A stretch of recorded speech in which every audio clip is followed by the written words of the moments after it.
Meus irmãos, vamos dar continuidade ao estudo. Vamos abrir no livro de Tiago, capítulo 4. Nós estamos vendo sobre qual é o dever que Deus requer do homem. Essa é a pergunta 91 do Catecismo Maior de Westminster. E a resposta é: o dever que Deus requer do homem é a obediência à sua palavra revelada. E aí nós vimos já algumas passagens a respeito disso. E estamos estudando em Miqueias, capítulo 6, versículo 8, que diz assim: Ele te declarou, ó homem, o que é bom. Ele te declarou, ó homem, o que é bom e que é o que o Senhor pede de ti, que pratiques a justiça. Vimos isso. E ames a misericórdia. Também vimos isso. E agora estamos vendo: e andes humildemente com o teu Deus. Então, aqui nós observamos que a parte principal das exigências de Deus se encontra em qual dessas três ordenanças aqui? Qual é a parte principal?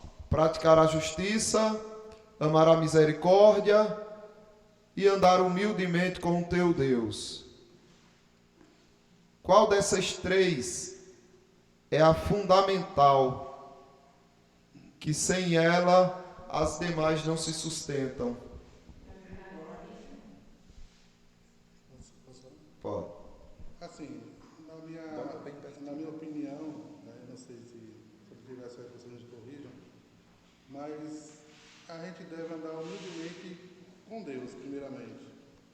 Porque a partir do momento que você anda humildemente com Deus, que você é obediente nos ensinamentos dele, que você anda de acordo com a palavra dele, aí as outras coisas vêm em seguida.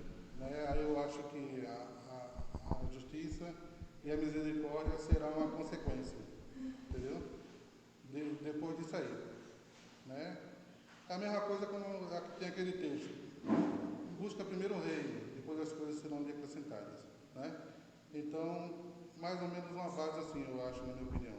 Eu ando humildemente com Deus, que assim você vai praticar a justiça e a misericórdia. O que os irmãos acham? Faz sentido?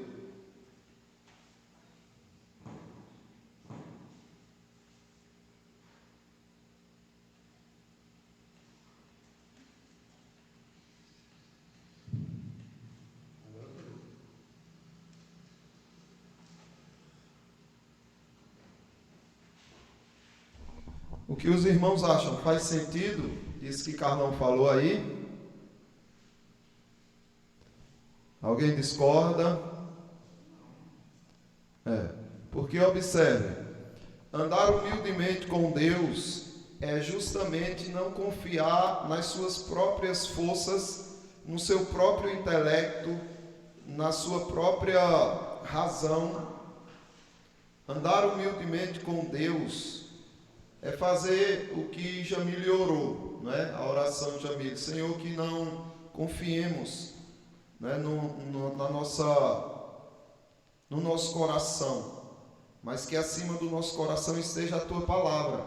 Andar humildemente com Deus é confiar só nele, ou seja, é buscar nele o refúgio para que a gente entenda o que é que Deus pede de nós.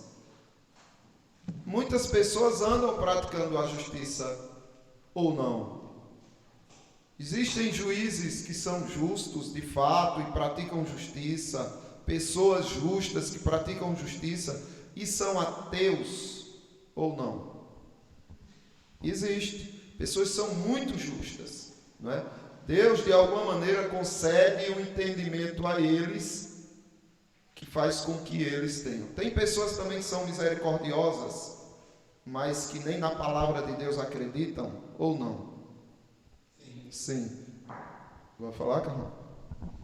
Não, eu só estou mexendo aqui, mas realmente tem, né? Pessoas que são misericordiosas e ou não têm um conhecimento total da palavra, ou até mesmo não creem em nada que a palavra diz. Né? E mesmo assim praticam coisas boas, né? Coisas boas ao próximo. Né? Mas isso não leva à salvação. Né? Isso aí são boas obras, mas não leva à salvação. Na verdade são obras, não é, Carlão? As boas obras... São obras, é verdade. As boas obras, elas só vêm daquele que é regenerado e daquele que o Espírito Santo habita nele. E essas obras que eles praticam são, de alguma maneira, abomináveis a Deus, porque eles buscam toda essa bondade, exercer ela, por N motivos. Só um que eles não buscam, que é a glória de Deus. E o fato deles não buscarem a glória de Deus nas obras que praticam, faz dessas obras malditas. E a única boa obra que você pode praticar é justamente essa que procede do Espírito Santo de Deus. Mas andar humildemente com o teu Deus vai fazer com que você pratique a justiça como a Escritura ensina, porque você vai dizer, não, tudo bem, eu acho que seria justo eu fazer assim, mas, e se Deus quiser de outra maneira? Deixa eu ver como a palavra diz. Então, aí você está reconhecendo que você não tem tanto entendimento assim, que você não é tão preparado assim como as pessoas pensam, ou como um dia você pensou, e aí você se humilha, você anda humildemente com o seu Deus. Vimos Tiago 4, nós vimos o versículo 1, o 2, o 3, o 4, e vimos o versículo 5, e vimos o versículo 6, que diz assim: antes, ele dá maior graça, pelo que diz, Deus resiste aos soberbos, mas dá graça aos humildes. Então é isso daí, ele anda com os humildes.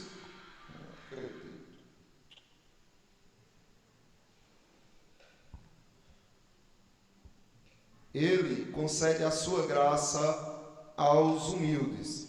E aí nós temos que ter essa compreensão de que Deus é quem faz com que a gente ande em humildade.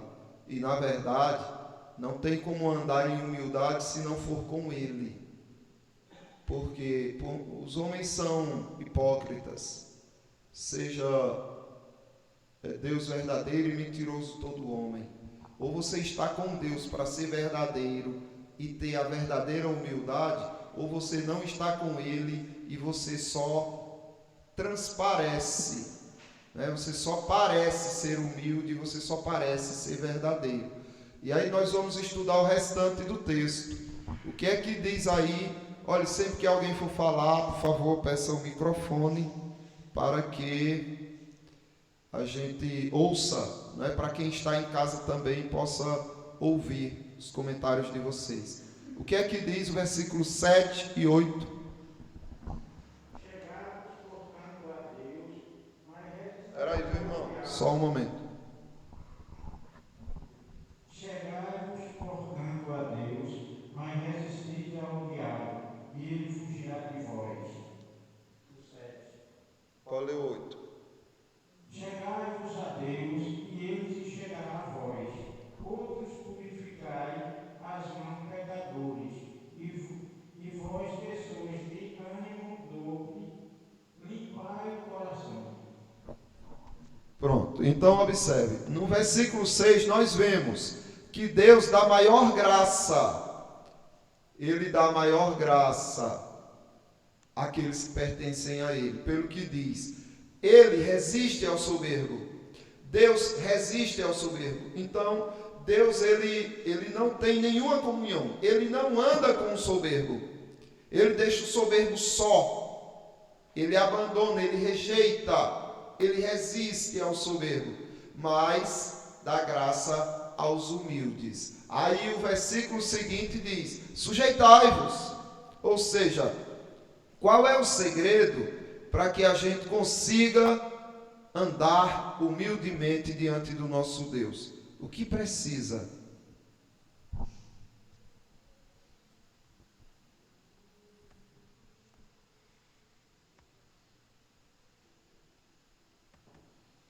Assim, primeiramente a gente tem que andar de acordo com os ensinamentos, né, da palavra de Deus. Depois, a gente tem que ser modesto, né, e praticar o bem, mas reconhecendo, né, que nós não somos nada e que tudo isso está vindo da parte de Deus, né, que a gente faça. Então a gente tem que ter esse reconhecimento. A humildade está nesse reconhecimento. Olha, eu estou fazendo uma coisa porque eu sei que estou fazendo, porque Deus está fazendo o que eu faço. Não porque eu seja totalmente bom, que eu seja autossuficiente, mas eu estou fazendo porque é Deus que está me fazendo. Então eu estou me sujeitando a Deus. Né? Isso que é que sujeitar a Deus, é fazer o que Ele manda na sua palavra. E aí você observa. Deus resiste ao soberbo, mas dá graça aos humildes. Aí o versículo 7 diz isso de forma resumida. Fala o que Carlão falou de forma resumida e direta. Sujeitai-vos, portanto, a Deus. Só existe uma maneira de você andar humildemente com o seu Deus. É se sujeitando a Ele. E o que é se sujeitar a Deus? Alguém aí quer falar? O que é se sujeitar?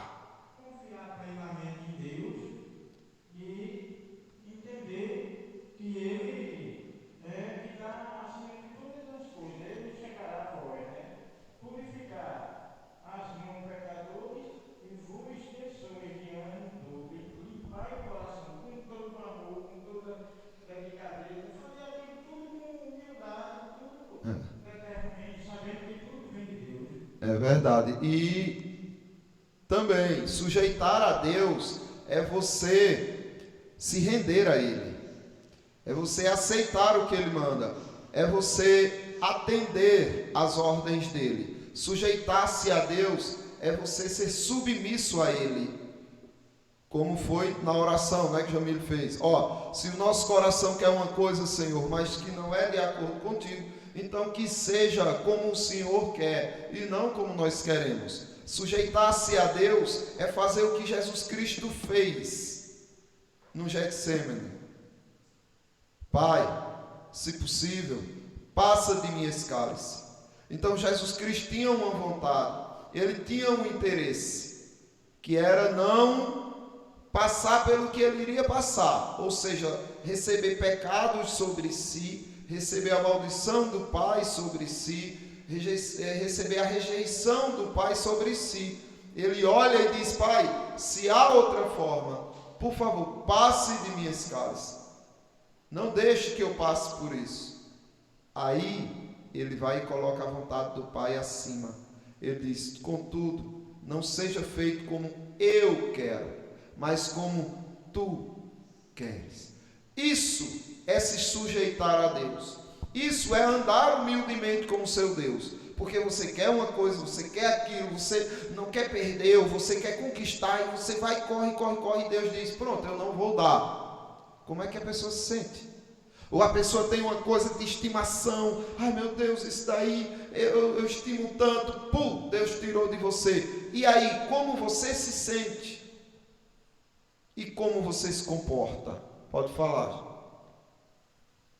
Não, pensei que tinha pego para falar. Foi uma armação de Altamiro, né?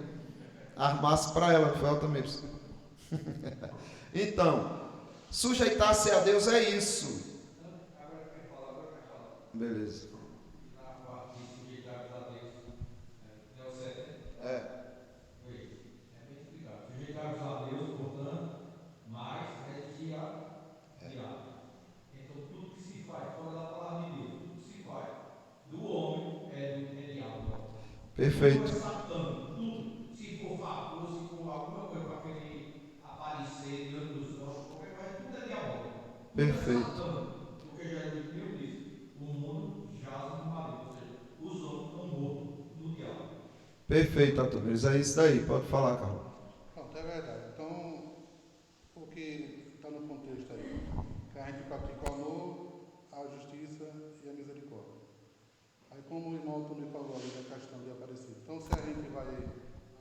dado somente para aparecer, então isso não está agradando a Deus, então Deus não está com ele, entendeu? Esse tipo de adoração não é válida e Deus não está se agradando. E aí, no caso, não seria justamente uma sujeição a Deus, porque não está fazendo para a glória de Deus, não está fazendo interessado em Deus, está fazendo interessado em alguma outra coisa. Mas quando nós perdemos o que amamos, aí a gente tem a prova do quanto a gente se sujeita a Deus ou não. Aí é a prova do fogo, entendeu? Ah, não, eu me sujeito a Deus, o Senhor é o meu Senhor, eu amo o meu Senhor, eu faço o que Ele manda. De língua, né, de boca, é bonito demais. Agora, quando Deus vai e diz, olha, o que é que você mais ama? Ah, o que eu mais amo é a minha família, Deus tirou. Como você se comporta daí para frente?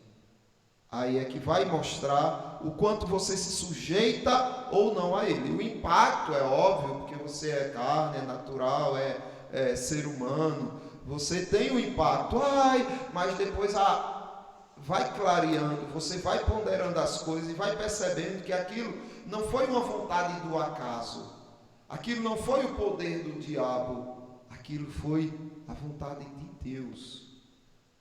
E o quanto você vai se sujeitar a isso? O quanto você vai ter coragem de dizer, o Senhor me deu? Bendito seja o nome do Senhor. Oi? Passa aí. No caso do profeta Ezequiel,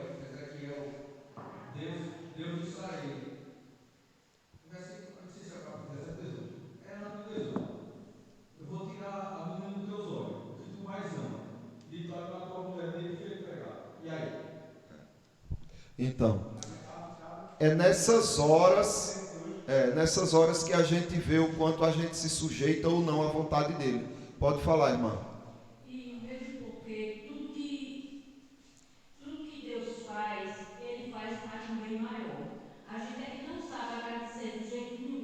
Porque quando Deus tira uma coisa, Ele sabe os motivos. Quando Daniel morreu, eu odiei Deus e o mundo. Primeiramente Deus. Eu olhava para o céu e dizia, meu Deus, eu te odeio. Porque tu tiraste a coisa que eu mais amava na minha vida, a coisa que eu mais queria na minha vida. Eu sentia ódio e olhar para os céus. Ela morreu no dia 10 de junho. Quando foi no dia 10 de setembro, ela disse mais cedo. Deus fechou uma porta e abriu uma janela.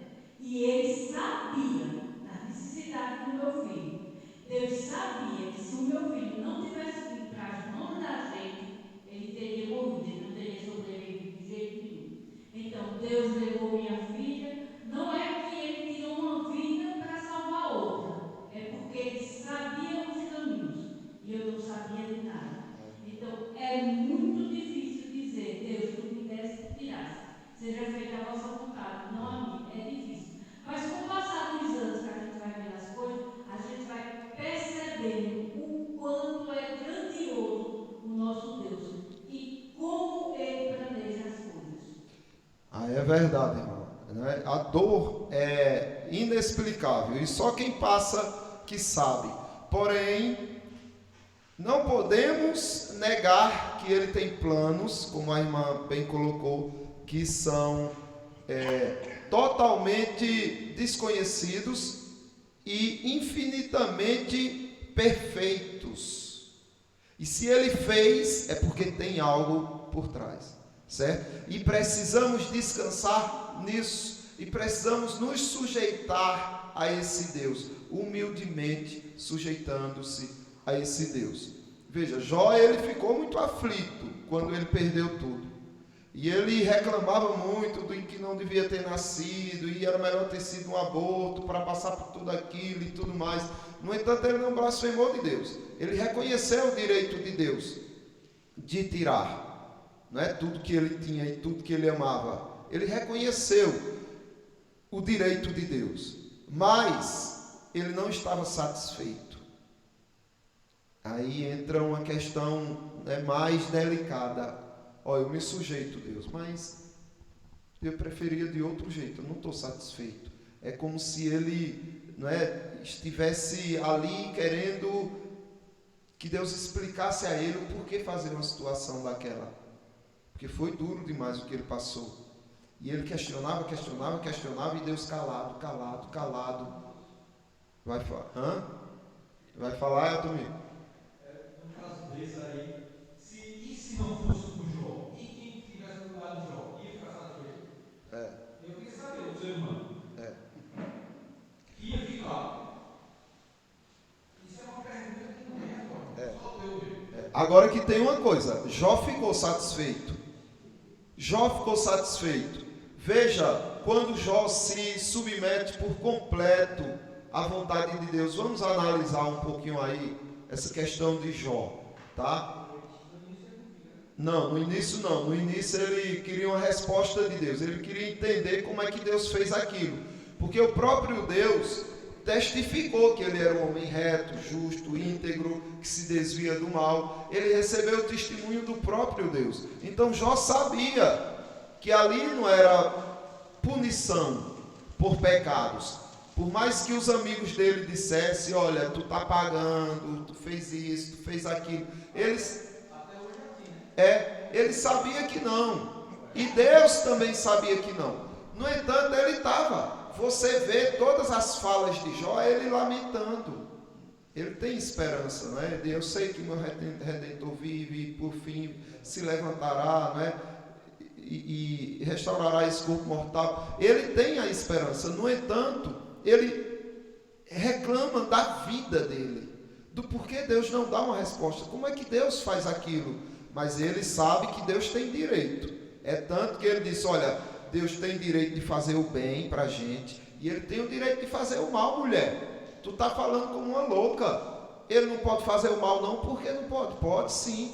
Até hoje a gente só recebeu o bem, e agora não vamos receber o mal. Então ele tinha essa consciência do direito de Deus. Ele só não achava que Deus seria tão duro com ele ao ponto de se calar. E ele questionava o porquê, e Deus calado. Aí Deus resolve falar, mas não para responder a ele os questionamentos dele, mas para mostrar o quanto ele era ignorante. E aí Deus começa, olha, tudo bem, você acha que sabe muita coisa, Jó? Pois me diga, onde estava tu quando eu criava as estrelas das alvas? Quando eu criava o universo, quando eu fazia isso, quando eu criei os grandes animais marinhos, os dinossauros, aonde você estava, Jó? Me diz como eu fiz isso, me ensina, Jó, vai, fala. E Jó foi vendo, depois ele se recolhe, a insignificância dele, aí ele entra nesse estado perfeito de sujeição a Deus. Quando ele entra nesse estado, ele ainda sofrendo o que estava sofrendo, ele muda totalmente sua argumentação com Deus. E veja como agora ele fala diante de Deus. Então Jó respondeu ao Senhor. Presta atenção. Jó respondeu ao Senhor: sei que tudo podes. Está em outra tradução aqui, deixa eu pegar na tradução de vocês, para ficar bem mais, para que a gente possa acompanhar junto aqui. Aí ele diz assim: então respondeu Jó ao Senhor: bem sei que tudo podes, e nenhum dos teus planos pode ser frustrado. Então Jó aqui ele está dizendo: Deus, eu tinha planos. Antes do Senhor destruir tudo o que eu tinha planos. Mas o Senhor destruiu tudo o que eu tinha e ainda destruiu os meus planos. Mas aí ele reconhece: olha, nenhum dos teus planos, Deus, pode ser frustrado, pode ser destruído. O que ele está dizendo é que todos os teus planos serão executados e ponto final. Aí ele, veja o que diz. Veja como Deus entrou em confronto com Jó. Quem é aquele, Jó dizendo, né? Quem é aquele, como dissestes, que sem conhecimento encobre o conselho? Jó, tu está falando de coisas aí sem entender de nada, Jó. Você não está entendendo nada. O que você está fazendo é encobrir, ofuscar cada vez mais o conselho, o meu decreto. A minha sabedoria está sendo ofuscada pelas tuas palavras, Jó. Na verdade, Jó reconhece: falei do que não entendia. coisas maravilhosas demais para mim, coisas que eu não conhecia. Aí entra no que a irmã Betânia falou.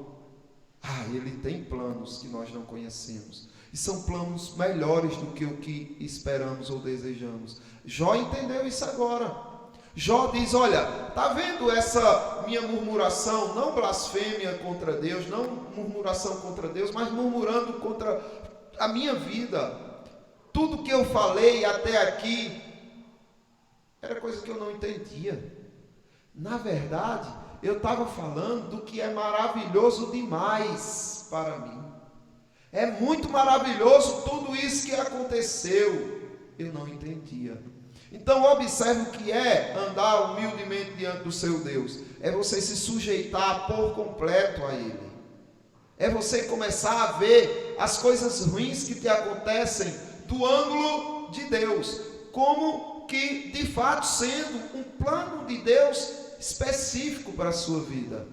Decreto de Deus se desenrolando na sua vida, e você ter olhos espirituais, um olho de fé tão profundo que você diga: nossa, essas coisas ruins que estão acontecendo, como tudo isso é maravilhoso, porque vem de quem? Do meu Deus. É basicamente o que Calvino fazia. Ele sofria de cerca de umas 9 doenças doloridas, terríveis. Ele muitas vezes tinha que ser levado nos braços para o púlpito para pregar. Dores no joelho, nas costas, em todos, ele sofria muito. E ele dizia: Senhor, a tua mão está me esmagando, mas eu te louvo, porque é a tua mão e não a do diabo. Só o fato de saber que é a mão de Deus, minha gente, já devia dizer para a gente como é maravilhoso tudo isso. Aí ele vai dizer outra coisa que Deus disse: escuta-me, pois havias dito, e eu falarei. Eu te perguntarei, e tu, Jó, me ensinarás. Meu Deus, veja, não é na nossa ânsia de querer estar certo e de querer que os nossos planos dê certo. É como se a gente tivesse como ensinar a Deus. Deus está fazendo algo, a gente se irrita com isso. Essa nossa irritação é uma declaração, é uma confissão de que nós temos um plano melhor do que o dele. E é o que Deus fez com Jó, para que Jó caísse em si. Olha, Jó, escuta-me. Você disse, não foi? Você disse que ia falar, né? Tá bom, eu te perguntarei e tu vai me ensinar. Aí Jó diz no 5: eu te conhecia só de ouvir. Era um conhecimento vago, longe, distante. Agora, Senhor, os meus olhos te veem. Tu está pertinho de mim, eu estou aqui diante de ti. Veja que riqueza, que crescimento. Aí ele diz: por isso me abomino e me arrependo no pó e na cinza. Bem, se Deus disse que Jó era um homem íntegro, justo, reto, que se desvia do mal, ele está se arrependendo de quê aqui? Das besteiras que ele falou, pensou, dos questionamentos. Era. Só que agora ele está maravilhado. Também saiu os problemas? Saiu não. Estava ainda todos os problemas dele. Só que a visão dele agora era outra. Olha só que não saiu. Versículo 7 disse: tendo o Senhor falado estas palavras a Jó, o Senhor também disse a Elifaz o Temanita: a minha ira se acendeu contra ti e contra os teus 2 amigos, porque não dissestes de mim o que é reto, como o meu servo Jó. Tomai, pois, 7 novilhos e 7 carneiros, e ide ao meu servo Jó, e oferecei holocaustos por vós. O meu servo Jó orará por vós, porque dele aceitarei a intercessão, para que eu não vos trate segundo a vossa loucura, porque vós não dissestes de mim o que era reto, como o meu servo Jó. Então foram Elifaz, o Temanita, Bildade, o Suíta, e Zofar, o Naamatita, e fizeram como o Senhor lhes ordenara. e o Senhor aceitou a oração de Jó. Mudou, no 10, mudou o Senhor a sorte de Jó, quando este orava pelos seus amigos, e o Senhor deu em dobro tudo quanto antes possuíra. Mas entendem que Jó começou a se maravilhar com a miséria, com a dor, com a doença, com a aflição, com as injustiças, com a maldade que ele sofria. Percebem que ele começou a se encantar, a ficar maravilhado com as coisas ruins que aconteciam com ele. Então, isso é você entrar em um estado de humildade diante do seu Deus, que você se sujeite a Ele até debaixo de coisas ruins. Quando a coisa é criada, assim foi criada. Pode falar. Exatamente. Nesse momento é um sentido poético que acreditar.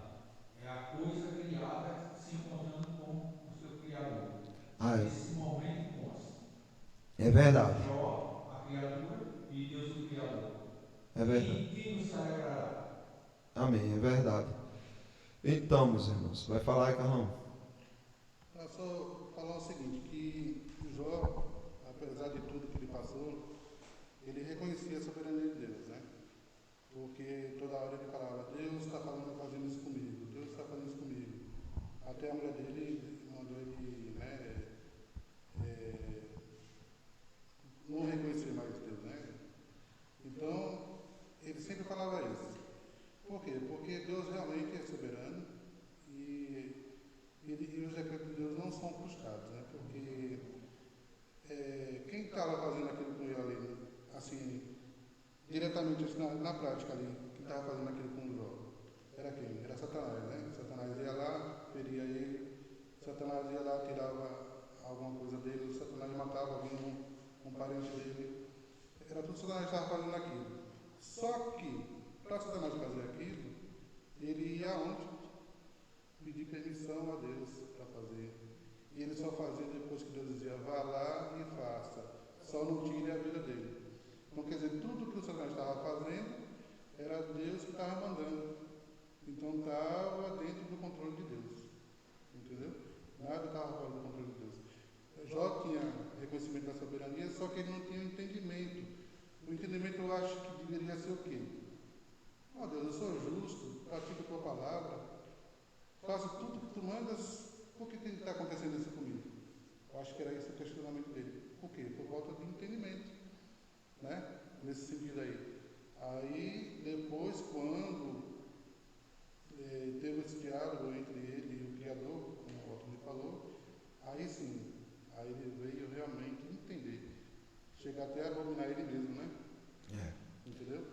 Então, irmãos, ficaremos por aqui, mas eu suplico aos irmãos, né? A gente ainda vai ver o restante, né? Mas resistir ao diabo e ele fugirá de vós.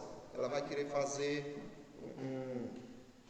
como é um enxame, como é aquele negócio que eles fazem mel? Colmeia. Eles vão querer fazer uma colmeia na minha barba, as abelhas. Não sei, depois eu vejo isso aí. Veja. Não, mas essa aí é africana. O ferrão de olho, essa aí é africana, essa aí tem mais. Então, meus irmãos, sujeitar-se a Deus é isso. É você olhar para o que está acontecendo e dizer, o meu Deus, Ele é maravilhoso, né? E aí você está andando humildemente com o seu Deus. E para a semana, a gente... exatamente Paulo ensina essa prisão. Isso. Louvando, alegre. E louvando a Deus. Os caras que estavam ali perto dele, isso é doido. Mas aí tem que falar aí, viu, no microfone. A irmã que você... Aí depois ele reconheceu, aí ele disse, Deus me deu, Deus tirou, bendito seja o Senhor. Então é isso que nós precisamos fazer, tá, irmãos? Amém. Quanto mais você andar humildemente com o seu Deus, mais isso será possível para você. Então, o que falta é só isso, não é? Para a gente andar humildemente com o nosso Deus. E andar humildemente com o nosso Deus é se sujeitar por completo à vontade dEle, tá? Que Deus abençoe os irmãos e vamos para o nosso HP, momento HP. Esqueci de ligar o ventilador, estou morrendo de calor aqui. Mas foi bom, pelo menos não fez barulho aqui. Não. Valeu pelo sofrimento, Carlão.